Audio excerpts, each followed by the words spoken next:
વિધાતાના લેખમાં મેખ મારનારી મારી મેલડી ક્યાં ગઈ? યમરાજ, મારા એક ભક્તના દીકરાના પ્રાણ મને સોંપી દો. હું લીધેલા પ્રાણ ક્યારેય પાછા નથી આપતો. નમસ્કાર મિત્રો, માતાજીની મહિમા ચેનલમાં તમારું સ્વાગત છે. મિત્રો, આજે આપણે ખૂંખાર મેલડીમાં અને મૃત્યુના દેવ યમરાજ વચ્ચેના ઝઘડાની અદ્ભુત કથાને સાંભળીશું. મિત્રો, જેમ સાવિત્રીએ પોતાના પતિનો જીવ યમરાજ પાસેથી પાછો લાવી હતી, ઋષિ માર્કંડેયને પણ દેવાધિ મહાદેવ એ યમરાજ પાસેથી બચાવ્યા હતા અને કુંવર કેલૈયાને પણ ભગવાન કૃષ્ણ એ સજીવન કર્યો હતો. તેવી જ રીતે મેલડી માતાજીની આ કથામાં આપણે જાણીશું કે મેલડી માતા કેવી રીતે યમરાજ સામે લડી પોતાના ભક્તના દીકરાને બચાવે છે. તો મિત્રો, તમને વિનંતી છે કે આ કથાને પૂરેપૂરી સાંભળી મેલડી માતાજીના આશીર્વાદ મેળવો અને વિડીયોને લાઈક કરી ચેનલને સબસ્ક્રાઇબ કરશો. તો ચાલો સાંભળીએ માતાજીની આ અદ્ભુત કથાને. ઘણા વર્ષો પહેલાની વાત છે. ઉત્તર ગુજરાતનું એક નાનકડું ગામ છે. આ ગામમાં એક શંકરભાઈ નામના રાવળદેવ રહે છે. તે મેલડી માતાના ભુવાજી છે. સવાર સાંજ માતાજીની આરતી કરતા અને શ્વાસે શ્વાસે માતાજીના નામનું રટણ કરતા હતા. તેમને મેલડી માતા સાક્ષાત વાતો કરતા હતા. શંકરભાઈ ખૂબ જ પ્રેમાળ અને દયાળુ સ્વભાવના હતા. એક રાત્રે સૂતા સૂતા શંકરભાઈ વિચાર કરે છે કે મારે મેલડી માતાની રમેણ માંડવો કરવો છે. સવાર પડે છે એટલે કુટુંબના માણસો બોલાવે છે. 2-4 ભુવા બોલાવે છે. પછી વાત કરે છે કે મારે મેલડી માતાનો માંડવો કરવો છે. ત્યારે આવેલા માણસો કહે છે, ધર્મના કામમાં ઢીલાઈ શું કામ? ચાલો મંદિરે જઈ માતાજીની રજા લઈ મુહૂર્ત નક્કી કરીએ. મંદિર આગળ બેસી બધા માતાજીની રજા લે છે. રજા મળે છે પછી ચૈત્ર મહિનાની બીજ અને મંગળવાર નક્કી કરે છે. શંકર રાવળદેવ એ ઉત્તર ગુજરાતના બધા જ ભુવા અને બધા જ સગા સંબંધીને વાયક આપી તેડાવ્યા છે. માતાજીના માંડવાની તૈયારીઓ પૂરજોશમાં ચાલી રહી છે. શંકરભાઈ પોતાના એકના એક દીકરા જીવાને બોલાવે છે અને કહે છે કે બેટા જીવા, માતાજીનો માંડવો છે. માતાજીના માંડવામાં 32 કોટી દેવી દેવતા પણ આવશે. આ માતાજીનો હવન કરવાનો છે. જે 3 દિવસ હવન ચાલુ રાખવા માટે લાકડા લઈ આવ. જીવો ખેતરમાં લાકડા લેવા માટે જાય છે. 2-4 લાકડા ભેગા કરે છે એટલામાં તો એક કાળોતરો નાગ જીવાને કરડે છે. સાપ ખૂબ જ ઝેરી હોવાના કારણે જીવો ત્યાં જ મૃત્યુ પામે છે. તેના શરીરનો રંગ નીલો થઈ જાય છે. આ વાતની ઘરે કોઈને ખબર નથી. બપોરે જમવાનું ટાણું થાય છે તો પણ દીકરો ઘરે આવતો નથી. તેની માતાને ચિંતા થાય છે. તે દીકરાને શોધવા જાય છે. દીકરો તેને મૃત્યુ પામેલી હાલતમાં મળી આવે છે. કોઈને ખબર ના પડે એમ દીકરાને લાવીને ઘરના એક ઓરડામાં સૂવરાવી દે છે. જો કોઈને ખબર પડી જાય તો માતાજીનો અવસર બગડે અને માતાજીને કલંક લાગે, કારણ કે માતાજીના અવસરનું વાયક બધે અપાઈ ગયું છે. માંડવાનો પહેલો દિવસ છે. ઘણો જ સમય થવા છતાં પોતાનો દીકરો દેખાતો નથી.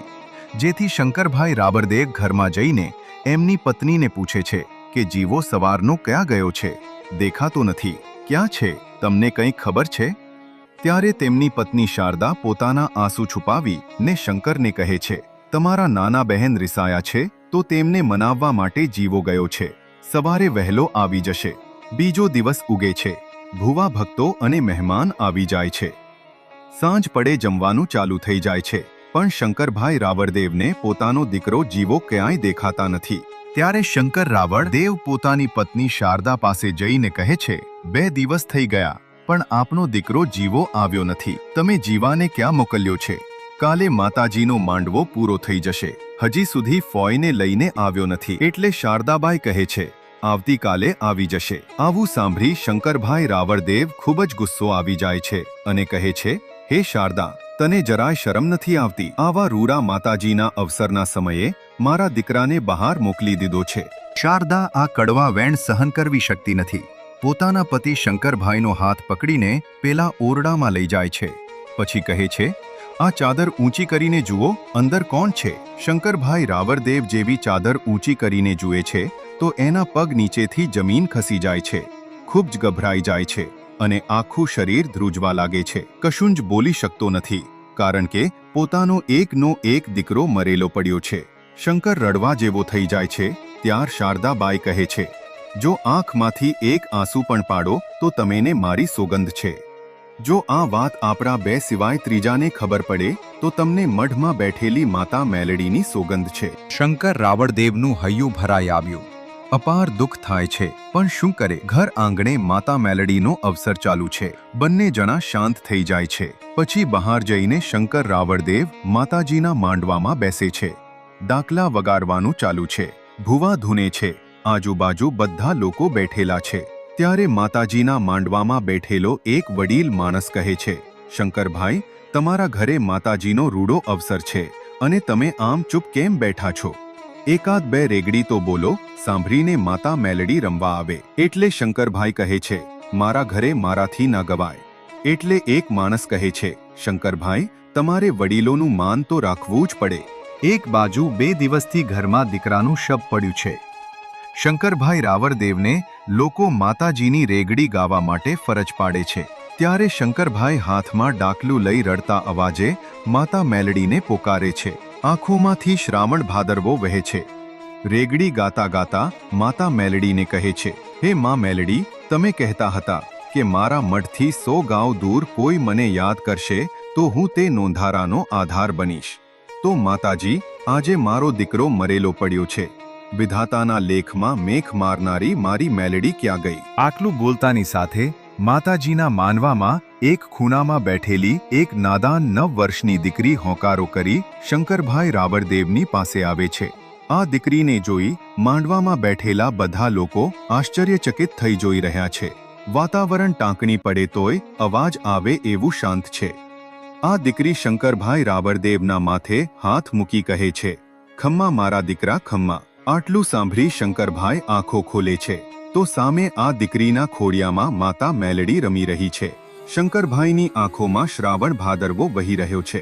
ત્યારે માતા મેલડી બોલે છે, આ માંડવામાં બેઠેલા લોકો અને ભુવાઓને ખબર નથી તારી આંખમાંથી આંસુઓ કેમ વહી રહ્યા છે, પણ મને મેલડીને બધી જ વાત ખબર છે. તારા પેટમાં પડેલી વાત ના જાણી લઉં તો તારી પેઢી એ પૂજાવું નકામું છે. મારા માંડવાનું વાયક ફેરવ્યું એ જ દિવસે તારા દીકરાને નાગ કરડ્યો હતો. 2 દિવસથી તારા દીકરાનો દેહ ઘરમાં પડેલો છે. આટલું સાંભળતાની સાથે માંડવામાં બેઠેલા બધા જ લોકોની આંખોમાં આંસુ આવી જાય છે અને કહે છે, ધન્ય છે આવા મા બાપને જે એમના દીકરાનો દેહ ઘરમાં 2 દિવસથી સાચવીને બેઠા છે. કારણ કે માતા મેલડીનો આ અવસર બગડે નહીં અને મેલડી માતાને કલંક લાગે નહીં. મેલડી માતા બોલે છે અને માંડવામાં બેઠેલા બધા લોકો સાંભળે છે, જાવો દીકરાનો દેહ અહીં લઈ આવો. 4 માણસો ઘરમાં જઈ દીકરાનો દેહ લઈને માંડવામાં આવે છે અને માતાજી આગળ મૂકે છે. પછી આ 9 વર્ષની દીકરી પોતાના પાલવનો છેડો જીવાના મોઢા ઉપર ઢાંકે છે. પછી માતા મેલડી હોંકારો કરે છે અને કહે છે, આ દીકરાને જીવતો ના કરું તો હું મેલડી નહીં. આટલું બોલી માતા મેલડી દીકરાનો જીવ પાછો લાવવા યમલોકમાં જાય છે. યમલોકના દ્વારપાર માતાજીને જોઈ તરત જ ગભરાઈ જાય છે અને દ્વાર ખોલી નાખે છે. પછી માતા મેલડી યમરાજ સામે જાય છે અને કહે છે, યમરાજ, મારા એક ભક્તના દીકરાના પ્રાણ મને સોંપી દો. એટલે યમરાજ કહે છે, હું લીધેલા પ્રાણ ક્યારેય પાછા નથી આપતો. તેનું આયુષ્ય પૂરું થઈ ગયું છે. એટલે માતા મેલડી કહે છે, હે યમરાજ, એનું કમોતે મોત થયું છે અને મારા ઉપર વિશ્વાસ રાખનાર, શ્રદ્ધાથી મારી ભક્તિ કરનારનું ક્યારેય કમોતે મોત થતું નથી. હજી સુધી મારા ભક્તના દીકરાનું આયુષ્ય બાકી છે. એના પ્રાણ તમે મને સોંપી દો, નહીંતર તમારે મારા ક્રોધનો સામનો કરવો પડશે. આટલું સાંભળતા જ યમરાજ ચિત્રગુપ્ત પાસે આ માણસનું આયુષ્ય જોવા કહે છે. તેનું આયુષ્ય બાકી હોવાથી યમરાજ એ દીકરાના પ્રાણ માતાજીને સોંપી દે છે. માતાજી પ્રાણ લઈને પાછા આવે છે. પછી માતાજી જીવાને કહે છે, ખમ્મા મારા દીકરા જીવા, ખમ્મા. અને આ રીતે શંકરભાઈનો દીકરો જીવો ફરીથી જીવતો થાય છે. પછી બેઠો થઈ માંડવામાં ચારે બાજુ જોવા લાગે છે. આ જોઈ શંકરભાઈ રાવળદેવ અને તેમના પત્ની શારદાબાઈ બંને માતાજીના ચરણોમાં પડી જાય છે અને માતા મેલડીને પ્રણામ કરે છે. આંખમાંથી હરખના આંસુરાનો વરસાદ વરસી રહ્યો છે. ત્યારે માતા મેલડી કહે છે, હે શારદાબાઈ, મારો અવસર બગડે નહીં, મને કલંક લાગે નહીં, એટલા માટે તે દીકરાનું શબ 2 દિવસ ઘરમાં સાચવી રાખ્યું એટલા માટે તમને બંનેને મારા ધન્યવાદ છે. મારા પર વિશ્વાસ રાખીને જે બેઠા હોય તેમને નોંધારા મૂકું તો આ સંસારમાં મારું મેલડીનું નામ લાજે છે. આટલું કહી માતાજી અદૃશ્ય થઈ જાય છે. શંકરભાઈ રાબરદેવ તેમની પત્ની અને તેમનો દીકરો સુખેથી જીવન જીવે છે. સવાર સાંજ માતા મેલડીની આરતી કરે છે. માતા મેલડીની શ્રદ્ધા વિશ્વાસથી પૂજા કરનારનું ક્યારેય કમોત થતું નથી. મેલડી માતાને માનતા હોય તો કોમેન્ટમાં જય મેલડીમાં, જય ખૂંખાર મેલડી માતા જરૂર લખો. જય માતાજી.